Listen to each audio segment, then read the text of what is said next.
Assalamualaikum warahmatullahi wabarakatuh. Selamat pagi semuanya. Salam sejahtera. Om Swastiastu, Namo Buddhaya, salam kebajikan. Perkenalkan, nama saya Abdul Aziz, MIKOM, dosen Prodi Ilmu Komunikasi, Fakultas Komunikasi dan Bahasa, Universitas Dina Sarana Informatika. Video ini saya buat untuk memenuhi syarat sertifikasi dosen tahun 2025, yaitu dalam pernyataan diri dosen dalam unjuk kerja Tridharma Perguruan Tinggi atau PDD UKT PT, khususnya pada aspek pengajaran. Pada kesempatan yang berbahagia ini, saya ingin menyampaikan mata kuliah yang saya ampu, yaitu Public Speaking, dengan deskripsi sebagai berikut. Mata kuliah Public Speaking adalah mata kuliah wajib mahasiswa semester 2 pada mahasiswa Universitas Dina Sarana Informatika. Mata kuliah Public Speaking ini memiliki bobot 3 SKS dengan bahasa pengantar yaitu Bahasa Indonesia. Pada mata kuliah ini mengajarkan mahasiswa untuk bisa memahami bagaimana ruang lingkup dengan menerapkan teknik komunikasi baik verbal maupun non-verbal dalam menyampaikan informasi di depan umum atau audiens, baik di bidang public relation atau PR, marketing public relation, maupun broadcasting.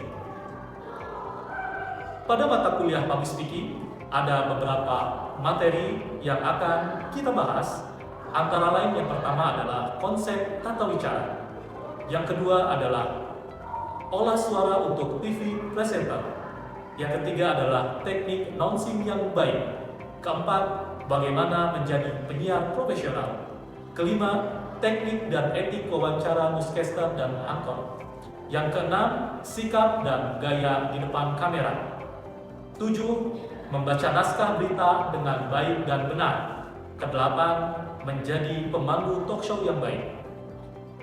Kemudian untuk capaian pembelajaran lulusan atau CPL pada mata kuliah Public Speaking adalah sikap, pengetahuan, dan keterampilan khusus. Sedangkan untuk CPMK atau capaian pembelajaran mata kuliah Public Speaking, yang pertama, mampu memahami konsep tata wicara atau speech personality dengan menunjukkan sikap bertanggung jawab atas pekerjaan di bidang keahliannya secara mandiri dan mampu memproduksi isi pesan untuk berbagai tujuan komunikasi menggunakan berbagai jenis saluran komunikasi yang bermanfaat bagi masyarakat dan sesuai dengan norma hukum, norma sosial, dan etika yang berlaku. 2. Mampu mengidentifikasi, menjelaskan, dan menguraikan pentingnya olah suara untuk TV presenter. Ketiga, mampu mengidentifikasi, menjelaskan, dan menguraikan bagaimana teknik announcing yang baik. Keempat, mampu memahami bagaimana menjadi penyiar profesional. Kelima, mampu memahami teknik dan etika wawancara, newscaster, dan gaya di depan kamera. Terakhir yang keenam, mampu membaca naskah berita dengan baik dan benar. Dalam satu semester mata kuliah Public Speaking, mahasiswa Prodi Ilmu Komunikasi Universitas Dina Sarana Informatika wajib membuat sebuah proyek yang dikumpulkan pada pertemuan 9 dan 15 sebagai pengganti ujian teori baik dalam UTS maupun UAS dengan bobot penilaian yaitu 20% untuk presensi atau kehadiran, 20% untuk keaktifan dan partisipasi dalam praktek dan simulasi public speaking di kelas. Kemudian 30% untuk tugas 1 yaitu dalam pengerjaan proyek UTS dan 30% yaitu untuk proyek 2 atau tugas UAS sehingga bobot penilaian maksimum atau total yaitu sebesar 100%. Demikian deskripsi yang dapat saya sampaikan tentang mata kuliah Public Speaking. Selanjutnya, saya akan menyampaikan proses pembelajaran yang akan saya lakukan di kelas. Selamat menyaksikan. Assalamualaikum warahmatullahi wabarakatuh. Waalaikumsalam warahmatullahi wabarakatuh. Apa kabar teman-teman semua? Baik. Saya bisa tahu kondisi teman-teman semua dari cara jawab salamnya. Karena senyum sudah terbuka, itu menandakan bahwa teman-teman siap untuk mengikuti perkuliahan pada sesi hari ini. Mudah-mudahan perkuliahan kita berjalan dengan lancar dan banyak output yang bisa teman-teman dapatkan dari proses perkuliahan ini. By the way, saya ingin sampaikan bahwa materi pada kesempatan kali ini kita masuk pada materi pertemuan ketiga dalam mata kuliah public speaking, yaitu tentang announcing. Nah, serunya di sini, kalau sebelumnya di pertemuan 1 dan 2 kita hanya banyak membahas tentang teori, tapi di pertemuan kali ini teman-teman akan langsung praktikal, ya, praktek tentang bagaimana cara kita melakukan teknik suara untuk bisa menjadi seorang penyiar. Dan ini adalah fondasi dasarnya. Oke, sebelum kita jauh membahas tentang apa itu teknik announcing, saya pengen tanya nih, kira-kira teman-teman ada yang punya pendapat nggak? Atau mungkin teman-teman punya gambaran apa sih kira-kira yang dimaksud dengan teknik announcing sebelum kita lebih jauh? Mungkin yang pengen memberikan pernyataan atau statement, boleh angkat tangannya? Oke? Teknik pengutaraan. Oke, bagus. Teknik announcing adalah teknik pengutaraan. Mungkin ada dari yang lain? Saya Pak, teknik menyampaikan informasi. Oke, teknik pengutaraan, teknik menyampaikan informasi. Hampir sama ya sebenarnya teman-teman. Nah, jawabannya bagus sekali ya. Tapi perlu saya luruskan bahwa teknik announcing di sini tidak hanya mengutarakan dan tidak hanya menyampaikan informasi, tapi lebih dari itu. Nah, jawaban lebih jelasnya bisa kita lihat. Nah, di sini intinya teman-teman bahwa teknik announcing ini adalah teknik pengutaraan yang harus kita kuasai. Supaya apa? Supaya sesuatu yang kita sampaikan, informasi, gagasan, pesan, itu poinnya 2. Yang pertama adalah menarik, kemudian yang kedua adalah lebih dimengerti. Nah, kalau misalkan salah satunya aja bisa nggak? Nggak. Tentunya 2 ini harus kita dapatkan dalam penguasaan teknik announcing. Bisa dimengerti tapi kalau nggak menarik, bisa nggak kira-kira kita jadi seorang penyiar? Nggak bisa. Kita misalkan penyampaiannya udah dimengerti, tapi nggak menarik, gampang aja. Selamat malam hadirin. Kalau nggak misalkan saya ngajar, selamat pagi teman-teman semua, kan nggak bisa. Ya, jadi harus menarik. Ya, makanya di sini dalam teknik announcing ada banyak poin yang akan kita bahas. Dan saya pengen nanti juga teman-teman terlibat dalam aktivitas praktek dan simulasi. Ya, bagaimana kita memainkan nada, bagaimana kita menekan kata, ya, untuk bisa memberikan power pada kata tersebut. Bagaimana kejelasan kata yang pengen kita sampaikan. Kemudian bagaimana penjedaan, bagaimana kita bermain speed, kemudian bagaimana pemenggalan kata yang harus kita lakukan ketika kita menyampaikan informasi. Nah, di sini akan kita bahas dalam teknik announcing. Nah, teknik announcing di sini akan kita bahas ada 6 poin. Kita lihat. Oke. Nah, yang pertama adalah phrasing. Phrasing ini adalah pemenggalan atau pemenggalan kata yang kita sampaikan. Karena kalau salah dalam melakukan phrasing, maka makna yang akan didapatkan oleh lawan bicara kita atau audiens kita juga akan berbeda. Bisa salah paham, salah tafsir. Contoh, kucing makan, tikus mati. Maknanya apa? Tikusnya mati, kucingnya makan. Kalau misalkan pemenggalan katanya di akhir, kucing makan tikus, mati. Ya, kucing makan tikus, tikusnya mati. Nah, beda kan? Ya. Terus saya kasih lagi, misalkan jangan makan jambu monyet. Maknanya apa? Ya, sebuah apa? Informasi ya, bahwa jambu monyet ini jangan dimakan. Kalau kita bilang jangan makan jambu monyet, ya warning ya, jangan makan jambu monyet. Nah, beda kalau misalkan jangan makan jambu monyet misalnya. Nah, itu maknanya apa kira-kira? Nah, itu maknanya. Nah, artinya apa? Salah dalam menyampaikan informasi, maka maknanya akan berbeda. Padahal kata yang kita sampaikan itu sama-sama. Kata-katanya jangan makan jambu monyet. Tapi ketika phrasingnya salah, maka makna yang akan didapatkan oleh audiens atau lawan bicara kita akan berbeda. Makanya teknik phrasing ini harus kita perhatikan. Oke, yang kedua adalah artikulasi atau articulation. Ini adalah cara mengucapkan huruf. Ya, karena artikulasi ini juga penting. Ya, kejelasan dalam mengucapkan huruf. Nah, dalam artikulasi ada huruf vokal, ada juga huruf konsonan. Nah, ini penting untuk teman-teman perhatikan. Oke, kita latihan huruf vokal dulu. A. Jadi di dibuka ya. A. Aku bersaksi. Aku bersaksi. I. Ya, lebih rapat ya. I. Ya, lebih rapat ya. I. I. Ini adalah favoritku. Ini adalah favoritku. U. U. Untuk apa ini? Untuk apa ini? E. Engkau adalah yang terbaik. Engkau adalah yang terbaik. O. O. Orang lain memujiku. Orang lain memujiku. Apa? Ya untuk latihan ya. A, I, U, E, O itu bisa kita latih ya supaya kata yang kita sampaikan itu lebih jelas terdengar. Dari mulai latihan huruf. Nah, kemudian yang kedua ada huruf konsonan. Nah, dari berbagai macam huruf konsonan, ada huruf-huruf yang harus kita perhatikan penyebutannya. Ya, karena di sini agak hampir mirip, ya. Seperti misalkan penyebutan huruf P dan F. Nah, biasanya orang Sunda itu ketika menyebut huruf F itu P. Ya, variasi. Dia bilangnya variasi. Gitu kan? Oke, kita latihan ini. Fa, fi, fu, pa. Fafifufa. Variasi. Variasi. Nah, ikutin aja variasi. Kalau saya salah. Iya. Variasi. Variasi. Oke. Indonesia. Indonesia. Ada yang bilang Indonesia? Ada nggak?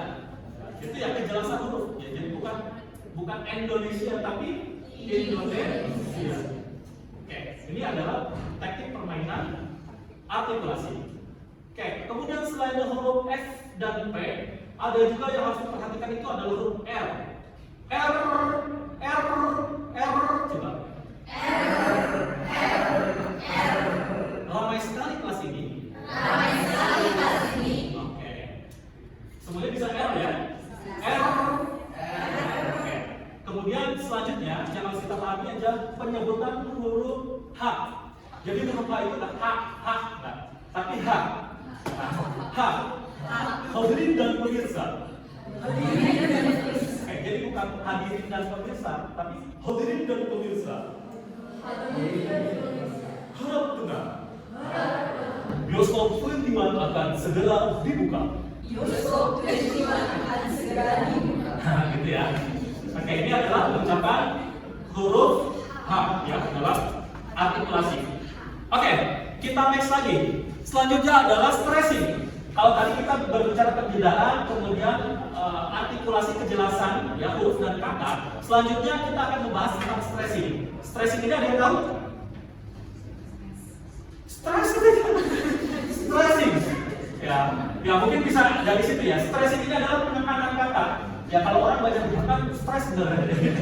Ya, stressing ini adalah penekanan kata. Nah, jadi kata-kata yang memang itu dijadikan keyword, ya dijadikan inti dari informasi yang pengen kita sampaikan, itu kita stressing. Ya, contoh. Semangat, kita pasti bisa. Nah, kira-kira stressingnya di mana? Kata yang ditekan, pasti bisa. Semangat kita, pasti bisa. Oke. Jangan menyerah. Di sini kita masih bisa merubah semuanya. Stressingnya di mana? Di sini. Kenapa kau di sini jadi stressing? Karena ada penekanan. Ada yang bisa memberikan contoh? Gak ada? Gak ada ya? Oke. Ada? Tidak ada ya? Oke, silakan. Semangat, kami pasti bisa. Oke, tepuk tangan dong. Gak apa-apa, keberanian. Walaupun tadinya kita jadi kamu gitu kan. Pasti ya. Satu lagi, perempuan. Gak ada? Oke, gak ada. Kita lanjut lagi, gak apa-apa. Selanjutnya adalah intonation, ya, intonasi. Intonasi adalah naik turunnya nada, ya. Nah, tujuannya apa? Dengan kita memainkan intonasi, jadi kata yang kita sampaikan ini lebih hidup nantinya. Contoh, misalkan saya pengen menyebutkan beberapa benda yang ada di ruangan ini, ya. Misalkan ada laptop, kursi, meja, Dan spidol. Nah, laptop, kursi, meja, dan spidol. Oke, jadi katanya naik, baru terakhir paling bawah. Ada yang mau coba? Silakan. Silakan coba. Iya. Anggur, melon, pepaya, jeruk. Oke. Ulang semua. Satu lagi. Silakan. Oke, belakang. Merah, kuning, hijau, dan biru. Oke. Nah, ini adalah teknik dalam intonasi ya. Jadi bermain kata. Jadi supaya nanti asik dalam menyampaikan. Ya, misalkan saya juga bilang, hari ini saya akan menyampaikan sebuah tema yang sangat menarik, yaitu tentang nonsing. Nah, di sini ada nggak kira-kira permainan adanya? Ada. Ya, naik, turun, naik lagi, turun lagi. Itu tujuannya adalah supaya kata-kata yang kita sampaikan lebih menarik dan lebih mudah dipahami. Oke, kita lanjut. Selanjutnya adalah speed. Speed ini adalah kecepatan dalam menyampaikan kata. Idealnya, ketika kita menyampaikan sebuah informasi, itu dalam 1 menit itu range-nya adalah sekitar 110 sampai 130. Ya, jadi di situ tuh range-nya. Misalkan gini. Selamat pagi hadirin, berjumpa lagi bersama saya Abdul Aziz di 89,9 BSC Lovers. Selama 1 jam ke depan saya akan menyampaikan tema yang akan sangat menarik, yaitu bagaimana menjadi mahasiswa yang produktif. Dan di sini saya tidak sendiri, saya bersama rekan saya yaitu Pak Banus yang akan sharing kepada teman-teman sekalian terkait mahasiswa yang produktif itu seperti apa. Dan bagi teman-teman sekalian yang pengen sharing dan diskusi dengan kami, bisa hubungi kami di 08 12 14 219 245. Halo, dengan Mbak siapa di mana? Mbak Gita. Itu, nah di situ jadi ritmenya di situ ada 10 sampai 30. 110 sampai 130 kata per menit. Oke. Nah, kemudian dalam speed ini juga tidak bisa dilepaskan dengan yang disebut pause. Ya. Pause ini adalah berhenti, jeda. Kalau tadi speed itu adalah kecepatannya, kemudian pause ini adalah jeda. Nah, jeda ini kita gunakan ketika kita pengen menyampaikan informasi atau kalimat yang penting. Ya. Contoh, tadi misalkan, dan bagi teman-teman sekalian yang ingin berkunjung di malam minggu ini, telah ada bioskop terbaru yang berjudul Harry Potter. Dan bagi anda sekalian bisa mengajak teman anda, sahabat anda, ataupun pacar anda, gitu ya. Informasi penting. Dan bagi anda sekalian yang pengen memberikan saran atau masukannya, dan bagi anda juga yang pengen kirim-kirim salam, jadi ketika kita pengen memberikan sesuatu yang sifatnya penting, nah itu jeda dulu kalau bisa. Ya. Bisa hubungi kami di jeda dulu. Tapi untuk kalimat penyambung, nah itu kita bisa menggunakan speed. Ya. Gitu. Termasuk kita dalam melakukan aktivitas siaran. Nah ini juga sama. Oke?